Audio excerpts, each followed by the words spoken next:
പിന്നെ ശിഹാബ് തങ്ങൾക്ക് കിട്ടാത്ത സ്വർഗമൊന്നും മക്കളെ നമ്മക്ക് വേണ്ട. AP ഉസ്താദിന് കിട്ടാത്ത സ്വർഗം നമ്മക്ക് വേണ്ട. ജിഫ്രി തങ്ങൾക്ക് കിട്ടാത്ത സ്വർഗം നമ്മക്ക് വേണ്ട. അത് അള്ളാന്റെ റസൂലുള്ളാന്റെ ജന്മദിനങ്ങൾ അന്തസ്സിൽ ആഘോഷിച്ചോളൂ. മനസ്സിലാക്കിക്കോളൂ, ഇത്തിബാഅ് നമ്മുടെ മുൻഗാമികളെയാണ്. ഇത്തിബാഅ് ചെയ്യേണ്ടത്, പിൻപറ്റേണ്ടത് നമ്മുടെ മുമ്പിലുള്ള ആലിമീങ്ങളെയല്ല. ആലിം പറയുന്നത് ദീനാണ്, പക്ഷെ ആലിം ചെയ്യുന്നത് ദീനായിരിക്കണമെന്നില്ല. എന്നാൽ പിൻപറ്റേണ്ടത് അള്ളാഹുവിന്റെ റസൂലിനെയാണ് സ്വല്ലല്ലാഹു അലൈഹി വസല്ലം. ആലിമീങ്ങളെ പിൻപറ്റണമെന്ന് പറഞ്ഞത് അവരുടെ ഇൽമു പഠിച്ചോളൂ. അവര് പറയുന്നത് ഇൽമായിരിക്കാം, ദീനായിരിക്കാം, പക്ഷെ അവർ ചെയ്യുന്നത് മുഴുവൻ ദീനാവോ? അവരൊക്കെ മനുഷ്യന്മാരിലെ തെറ്റുപറ്റൂലേ? ഇത്തിബാഅ് ചെയ്യേണ്ടത് ആരെയാ? അള്ളാഹുവിന്റെ റസൂലിനെ, അവിടുത്തെ സ്വഹാബിനെ.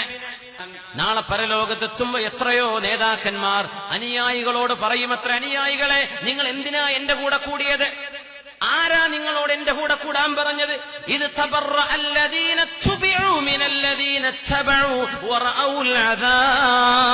അള്ളാഹുവിന്റെ ശിക്ഷ കാണുകയും നേതാക്കന്മാർ അനുയായികളോട് പൊയ്ക്കോളൂ, ആരാ നിങ്ങളോട് എന്റെ കൂടെ കൂടാൻ പറഞ്ഞത് എന്ന് അനുയായികളെ നാളെ ആട്ടിയോടിക്കുന്ന നേതാക്കന്മാരുണ്ടെന്ന് പരിശുദ്ധ ഖുർആൻ പറയുന്നത് ഈ അപകടത്തിൽ പെടാതിരിക്കാനാണ്. അള്ളാഹു നമ്മളെ കാത്തുരക്ഷിക്കട്ടെ.